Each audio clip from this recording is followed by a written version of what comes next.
Special piece అండి, చాలా boutique piece. Look అయితే మాత్రం భలే ఉంటుందండి. ఎన్నిసార్లు తెప్పించినా కానీ అయిపోతూనే ఉంది ఇది. మళ్ళీ అయితే మనకి రీస్టాక్ అయితే వచ్చిందనమాట. చాలా యూనిక్గా ఉంటుందండి. ఫంక్షన్ ఏదైనా కానీ మీరైతే హైలైట్ అవ్వచ్చు. అంత యూనిక్ పీస్ అండి. మీరు హల్దీకి వాడతారా, దేనికి వాడతారా అనేది మీ ఇష్టము. చాలా లుక్కీగా ఉంటుంది. జస్ట్ 650 రూపీస్ మాత్రమే పడుతుందండి. అది కూడా ఫ్రీ షిప్పింగ్ అయితే వచ్చేస్తుందండి. ఒకసారి యోగపాటి దగ్గర డిజైన్ చూడండి, ఎంత బ్యూటిఫుల్గా ఇచ్చాడో.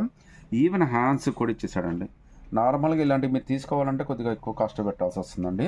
బట్ మన దగ్గర M2XXL దాకా అన్ని సైజెస్ ఉన్నాయి. అది కూడా మీకు జస్ట్ 650 రూపీస్ మాత్రమే పడుతుంది. అది కూడా ఫ్రీ షిప్పింగ్ అయితే వచ్చేస్తుందండి. ఒకసారి పీస్ చూడండి, ఎంత బ్యూటిఫుల్ పీస్. సో లోపల లైనింగ్ అన్నీ ఇచ్చేస్తాడండి. ఆల్రెడీ మన వ్యూవర్స్ అయితే చాలామంది చూసే ఉంటారు, చాలామంది అడిగారు కానీ నేను అందరికైతే ఇవ్వలేకపోయానండి. ఇది ఇంకొకసారి అయితే రీస్టాక్ అయిపోయింది. M2XXL అండి. అది కూడా 650 ఫ్రీ షిప్పింగ్ అండి. కొద్దిగా ఫాస్ట్గా అయితే గ్రాప్ చేసేసుకోండి. చాలా మంచి డిజైనర్ పీస్. హల్దీకైనా ఏ ఫంక్షన్కైనా కానీ మీరే హైలైట్ అవ్వచ్చు అని అంత స్పెషల్ పీస్. 650 free shipping.